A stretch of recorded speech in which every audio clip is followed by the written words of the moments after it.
რაც ცვლილებები გამოჩნდა ორ კვირაში პოლიტიკური სკანდალიდან და რამდენად გვაზარალებს რუსეთთან პირდაპირ საჰაერო მიმოსვლის შეჩერება. ამაზე საქმე ინდილის თუ სხვა სატელევიზიო პლატფორმების მეშვეობით არაერთხელ ვისაუბრეთ. უმასპინძლეთ სექტორში ჩართულ ადამიანებს და მოვისმენთ ყველა პოზიცია. შედეგად ყველა აღიარებს, რომ ეკონომიკას დაარტყამს რუსული ტურისტული ემბარგო, თუმცა არა ისე, რომ გამკლავება ვერ შევძლოთ. ტენდენციები, რიცხვები და სტატისტიკა, ასევე მედიაში, რადიოში, თავისუფლებისა და არასამთავრობო ორგანიზაციის საერთაშორისო გამჭვირვალობა საქართველოს მიერ გამოქვეყნებული მასალა და ყველა ჩვენი რესპონდენტის მიერ დაფიქსირებული აზრი მარიამ ადამიანს შეაჯამა, რომლის დეტალებსაც ახლა ის თავად გაგვიზიარებს პირდაპირ ეთერში. ანა 8 ივლისს შეგახსენებთ, რომ ბოლო თვითმფრინავი გაფრინდება თბილისიდან მოსკოვში. ამით ორ ქვეყანას შორის პირდაპირ ფრენა განუსაზღვრელი დროით შეჩერდება. ტურიზმის ეროვნული ადმინისტრაციის ინფორმაციით, რუსეთს საქართველოს შორის დღეში 15-მდე პირდაპირ ავიარეისი სრულდებოდა და გასული წლის მონაცემებით ამ შესაძლებლობით ყოველთვიურად 40,000 მგზავრი სარგებლობდა. საერთაშორისო გამჭვირვალობას საქართველოს გაანგარიშებით კი თუ დავუშვებთ ყველაზე რადიკალურ სცენარს, რომ ივლისიდან საქართველოში რუსი ვიზიტორების საერთოდ აღარ შემოვა, 2019 წელს ვიზიტორების რაოდენობა დაახლოებით 8 მილიონი იქნება, რაც 2017 წლის მაჩვენებელზე მეტია. Plus ამას ამის ფონზე სავარაუდოდ წლის ბოლოს რუსული ბაზრიდან, აი უხეშად რო გავთვალოთ, დაახლოებით მილიონამდე ადამიანი მაინც შემოვა, რაც იმას ნიშნავს, რომ რუსული ბაზრიდან შეიძლება გქონდეს დაახლოებით 50%-იანი კლება. ეს 50%-იანი კლება საერთო სტატისტიკაზე ისევ ციფრებს თუ გადავხედავთ და შაშანდეს სტატისტიკას მოვიშველებთ, დაახლოებით 8 მილიონი ნახევარი ადამიანი იყო, წელს 9 მილიონს ვიზიტორს ველოდებოდით და უხეშად იქნება ალბათ სადღაც კლება საერთო ჯამში -7-8% მოსალოდნელი, სულ 100%-იანი წვეტა გქონდეს რუსული ნაკადიდან, მაინც უფრო მეტი ვიზიტორი შემოვა დაახლოებით 7,5-8 მილიონამდე, თეორიულად, პრაქტიკულად კიდევ უფრო მეტი, აქედან გამომდინარე, ეს არანაირ დიდ დარტყმას არ მიაყენებს.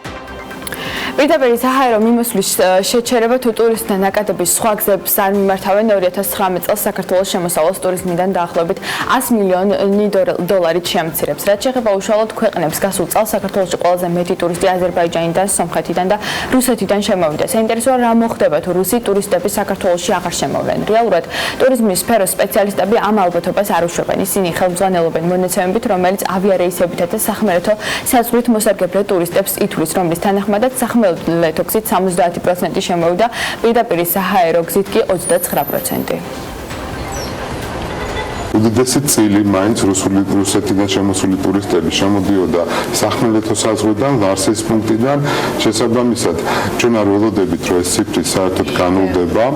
ეს ციფრი, რა თქმა უნდა, გარკვეულწილად შემცირდება, თუმცა ამავდროულად პირიქით აი ამ საპროტესტო განწყობამ შეიძლება პირიქით მეტი ინტერესი გამოიწვიოს საქართველოში მოგზაურობასთან დაკავშირებით, როგორც რუსეთის მოქალაქეებს შორის, ასევე იმ სხვადასხვა ქვეყანას შორის, რომელიც ჩვენ პოლიტიკურ და მეგობრულ მხარდაჭერას გვიცხადებს. აქვე უნდა აღინიშნოს ისიც, რომ მიუხედავად იმისა, რომ უმრავლესობა რუსეთიდან საქართველოში სახმელეთო გზით შემოდიოდა, თუმცა 2019 წლის პირველი 5 თვის მონაცემებით საჰაერო გზით შემოსული ტურისტების წილი მზარდი იყო და უტოლდებოდა იმ რიცხვს, რაც 2018 წელს შედგა, ანუ დინამიკა მზარდი იყო და მაღალი იყო, რაც ბუნებრივია, რადგან უიზო მიმოსვლა გვაქვს სამხრივი და თანაც სიხშირეები გაზრდილია 15-მდე დღეში, ხოლო რუსული ემბარგოს შედეგად გრჩება მხოლოდ ლარსი. საინტერესოა რა ხდება ლარსის საბაჟოზე მიმდინარე მოვლენების შედეგად, რასაც ტურიზმის ეროვნული ადმინისტრაციის ხელმძღვანელი მარიამ ქრივიშვილი ჩვენთან ეთერების საშუალებით განმარტავს. ლარსის მხარეს რა ხდება? გვაქვს დაახლოებით 18-19, რუსეთის მხარეს აქვს 18-19 გამშვები პუნქტი, საიმიგრაციო გამშვები პუნქტი და ჩვენი ინფორმაციით იქ დაახლოებით 2 გამშვები პუნქტი მუშაობს. დანარჩენი 16 არ ოპერირებს. ეს ბუნებრივია ქმნის დიდ რიგებს, ეს ბუნებრივია ქმნის დისკომფორტს. აქ ჩვენ შეგვიძლია ალბათ ვისაუბროთ, ეს არის თუ არა ხელოვნურად შექმნილი და თუ არ არის ხელოვნურად შექმნილი, ბუნებრივია ის პროპაგანდა, რომელიც მიმდინარეობს მათ შორის სასაზღვრო პუნქტებზე, ისევე როგორც მედიაშიც, რომ საქართველო არ არის უსაფრთხო და აქედან გამომდინარე ჩვენ გამოვიტანეთ ის რეალისტური შეფასება, სადაც ჩვენ არ გავაკეთეთ დიდი აქცენტირება იმედიანობის კუთხით სახმელეთო მიმართულებით და თან ამავდროულად ჩვენ ვიცით, რომ 2025 წლის ჩვენი ქვეყნის ტურიზმის სტრატეგია ყველა ვარიანტში უკავშირდება იმას, რომ ჩვენ გვინდა ხარისხის უპირატესობა რაოდენობაზე. კერძო სექტორის ნაწილი ამბობს, რომ რუსეთიდან ტურისტების ნაკადი რომც განახევდეს, ეს ხანმოკლე რყევა იქნება, რომელიც საბოლოო ჯამში ტურიზმის სფეროს გააჯანსაღებს, რადგან დავინახავთ, რომ რუსულ ტურიზმზე დამოკიდებულება არ შეიძლება, ხოლო პოლიტიკა, რომელსაც ტურიზმის ეროვნული ადმინისტრაცია აწარმოებდა და უამრავ ფულს ხარჯავდა წლების განმავლობაში, რუსი ტურისტების მოზიდვაში იყო არასწორი. რუსეთის ტურიზმზე შეჯდომა, ასე ვთქვათ, შეამცირა ხარისხი. პროფანაცია გაუკეთა ხარისხი. მე ამ პერიოდს საერთოდ საქართველოს ტურიზმის ისტორიაში ვეძახი ჩემთვის მწვანე ჩურჩხელების პერიოდს. რა წარმოგიდგენია თქვენ ქვეყანა საქართველოში გეგონათ, როდესაც მწვანე და ცისფერი ჩურჩხელები გაიყიდებოდა? აი ეს არის სწორედ რუსული ტურიზმის გავლენა. ეს არის ის, რაც ასე ვთქვათ, ჩემს პირად უკან გაწყობას და საერთოდ უარყოფით გაწყობას იძლევა, იმიტომ რომ საკმაოდ დაბალი მოთხოვნის, საკმაოდ ასე ვთქვათ, კულტურულად დაუბალანსებელი, საკმაოდ პროფანაციული პროდუქტის მოთხოვნა და შეთავაზება ერთმანეთს ტაშისკვრით შეხვდა. რა ძალიან ბევრი მიმწოდებელი და ოპერატორი იქნება ეს თუ ინდივიდუალური მეწარმე, რომელიც რაღაცა პროდუქტს აძლევს ხიკლიდან დაწყებული. აი ამ ფერხულში ჩაება და სამწუხაროდ მივედით იქ, სადაც მივედით, როდესაც გარკვეულწილად დამოკიდებულება შეგვექნა. რუსეთიდან 600,000 ადამიანი უკვე შემოსულია წლის ბოლოსთვის, ეს რიცხვი სავარაუდოდ მილიონამდე ავა. ეს კი ნიშნავს, რომ წინა წელთან შედარებით რუსეთიდან ნაკადის შემცირების გამო გვექნება 35%-იანი კლება, რაც საერთო სტატისტიკაში აისახება როგორც 10-15%-იანი კლება, რაც ექსპერტების თქმით ეკონომიკას ისე არ დააზარალებს, როგორც რომ გამკლავება ვერ მოვახერხოთ. ამ მიდგომას ამყარებს სტატისტიკური მონაცემებიც, რომელიც მოწმობს, რომ ტურისტების ნაკადი გაზრდილია როგორც ევროპიდან, ასევე აზიიდან, თანაც ამ რეგიონებიდან ჩამოსული ტურისტები ბევრად მეც ხარჯავენ, ვიდრე მას ტურიზმზე ორიენტირებული ნაკადი რუსეთიდან. გაინტერესებთ ალბათ რას აკეთებს ამ დროს სახელმწიფო ან რა უნდა გააკეთოს მან. კითხვაზე პასუხის გასაცემად მოუშველიებ ნათია თურნავას კომენტარს, რომელიც ამბობს, რომ წლის ბოლომდე ევროპელი ტურისტებით ჩარნაცვლებაზე საუბარი იქნება მიამიტობა. ვინაიდან ევროპელი ტურისტი ერთი დღით ადრე არ გეგმავს ვიზიტს და ჩვენ უნდა ვისაუბროთ არა ტურისტების ჩარნაცვლებაზე, არამედ ტურისტების ზრდაზე, ამბობს ეკონომიკის მინისტრი. ხედავთ, რომ რეალურად პრობლემის წინაშე დადგა ჩვენი ტურისტული ინდუსტრია უნდა ვაღიაროთ. აქედან გამომდინარე ჩვენ მივყვებით ბიზნესის მოთხოვნებს, მუშაობთ ყველა მიმართულებით, მათ შორის იმ მიმართულებითაც, რომ შევინარჩუნოთ რუსი ტურისტიც. საქართველოს ბაზარზე, რადგან საქართველოს ბაზარზე ჩამოდიან 50 ქვეყანაზე მეტი სხვადასხვა ტურისტი, არც ერთ მიმართულებას არ აქვს დომინირებადი როლი, თუმცა რუსეთს უჭირავს საკმაოდ მაღალი წილი, ეს არის 25% ჩვენი ბაზრის. აქედან გამომდინარე ეს მოცემულობა არის, ჩვენ ვეხმარებით ქართულ ბიზნესს ყველა მიმართულებით. აქცენტი არის ევროპაზე, მაგრამ ტრადიციული ბაზრების შენარჩუნებაც არის ჩვენი პრიორიტეტი. ტურიზმის ეროვნულმა ადმინისტრაციამ კი უკვე დაიწყო კამპანია გაატარა შენი ზაფხული საქართველოში, ანუ Spend Your Summer in Georgia და საქართველოს საიმიჯო ვიდეო რგოლი გაუშვა მიზნობრივ ქვეყნებში, ესენია უკრაინა, ბელორუსი, ყაზახეთი, ლიეტუვა, ლატვია, ესტონეთი, პოლონეთი, ჩეხეთი, გერმანია, საფრანგეთი, დიდი ბრიტანეთი, ჰოლანდია, ისრაელი, სპარსეთის ყურის ქვეყნები, აზერბაიჯანი და უზბეკეთი. ადმინისტრაციის ხელმძღვანელი მარიამ ქურივიშვილი ამბობს, რომ მათ მუდმივი კონტაქტი აქვთ ტურიზმის სფეროში მომუშავე კომპანიებთან და მათთან ერთად გეგმავენ სამომავლო სტრატეგიას, რაც შეეხება მთავარ გზავნილებს ტურიზმის ინდუსტრიას სამი ძირითადი მოთხოვნა აქვს. პირველი ის არის, რაც შეიძლება ფართოდ გავრცელდეს ინფორმაცია, რომ საქართველო უსაფრთხო ქვეყანაა. მეორე, სახელმწიფო დაეხმაროს სასესხო და საგადასახადო ვალდებულებების კუთხით შექმნილი პრობლემების მოგვარებაში კომპანიებს და მესამე გაკეთდეს ყველაფერი იმისთვის, რომ სხვა ქვეყნის ტურისტების მოზიდვასთან ერთად შენარჩუნდეს ტურისტების ნაკადი რუსეთიდანაც. რაც ცვლილებები გამოჩნდა ორ კვირაში პოლიტიკური სკანდალიდან და რა გავლენას ახდენს ეს ფაქტი კონკრეტულად ბინის გაქირავების ბიზნესზე. შემცირდა თუ არა ტურისტების ჯავშნები და როგორია მათი მოლოდინები. თემაზე სასაუბროდ კონსტანტინე ანჯაფარიძის კომპანია ვიჰოსტის საოპერაციო დირექტორს მასპინძლობთ პირდაპირ ეთერში. დილამშვიდობისა. მადლობა რომ დილიდან ჩვენთან ერთად ხართ, რომ შევაჯამოთ. ჩვენ თითქმის ყველა სფეროს წარმომადგენელს ვესაუბრეთ ამ თემაზე, დავითვალეთ რაოდენობის ზარალზე არის საუბარი, თუმცა არ გვისაუბრია ბინის გაქირავების კუთხით. რა ხდება ამ ბიზნესში, არის თუ არა ჯავშნები გაუქმებული და როგორი არის დღევანდელი მდგომარეობით სტატისტიკა? პირველ რიგში მოგესალმებით, მადლობა მოწვევისთვის და მნიშვნელოვანია რომ ამ თემით დაინტერესდით. ვიტყვი იმას, რომ ამ კრიზისის შემდგომ მნიშვნელოვნად შემცირდა და თქვა ჩავშნები დაახლოებით არის საუბარი სადღაც 35-40%-იან შემცირებაზე და ასევე არის კიდევ ის ფაქტი რომ ასევე შემცირდა თვითონ ფასიც ბინების გაქირავების სადღაც 20-25%. გამოიწვია თუ არა ის გარდა იმისა რომ რუსი ტურისტები აუქმებენ ჯავშნებს სხვა ქვეყნიდან თუ არის გაუქმების პრეცედენტები გამომდინარე იქიდან რომ ეშინიათ რომ საქართველოს არ არის უსაფრთხო ქვეყანა ან რაიმე არასწორი მარკეტინგული კამპანიის ფონზე თუ არის უშუალოდ გაუქმებული ჯავშნები სხვა ქვეყნიდან. იცით რა არის ჩემი პირადი აზრია, ქონდა ესეთი შემთხვევები, რომ სხვა ქვეყნებიდანაც გაუქმდა.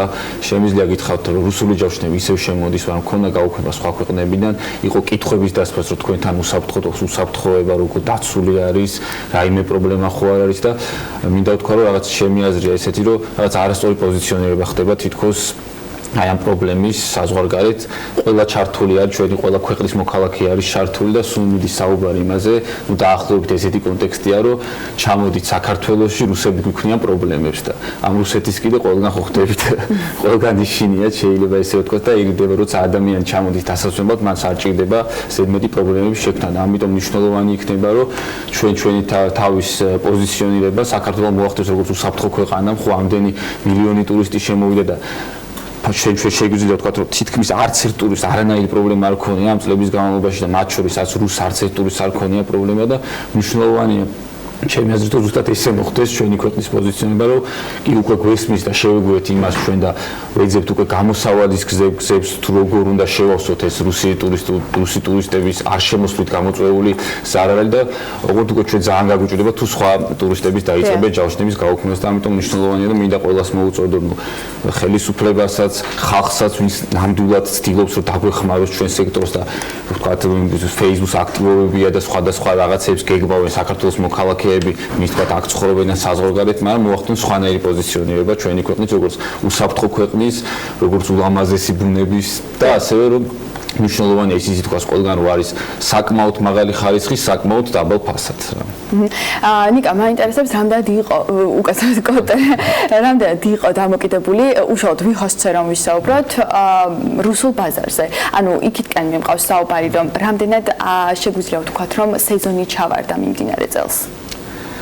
ну რა თქმა უნდა იყო დამოკიდებული ჩვენი თქვათ ვიზიტორების დაახლოებით 35% იყვნენ რუსები და რა თქმა უნდა მძიმე სეზონი იქნება თან ეს მოხდა ისეთ დროს და ისეთ პერიოდში როცა უკვე სეზონი უკვე თქვათ დაწყებული იყო ყველას ვისაც თქვათ სხვა ქვეყანაში სურს რომ წავიდეს უკვე ფაქტურად დაგეგმილია ყველას უკვე თავისი და ძალიან რთული იქნება ხა დამატებით ახალი ტურისტების შემოყვანა საქართველოში, მაგრამ ჩვენ მაინც პოზიტიურად ვართ განწყობილები გვესმის რომ რთული პერიოდი იქნება და ამ რთულ პერიოდის საკმაოდ რაღაც ბევრი რაღაც სხვადასხვა პრობლემები შეიძლება ვთქვათ მოხდეს ამ ბაზარზე და ჩვენს პრობლემები შეგნოს, მაგრამ დარწმუნებულები ვართ რომ რაღაც ახალი ბაზრების ათვისებით, ახალი აქტივობით მაინც შევძლებთ რომ ეს ჩვენი ვთქვათ ეს 35%-იანი კლება რაღაცით გავუმკლავდეთ. რა სტრატეგიულ გეგმაზე მუშაობთ და როგორ აპირებთ აი ზარალის ანაზღაურებას და დაბალანსებას, რაც მიმდინარე წელს შეიძლება რომ ბიზნესს მიადგეს?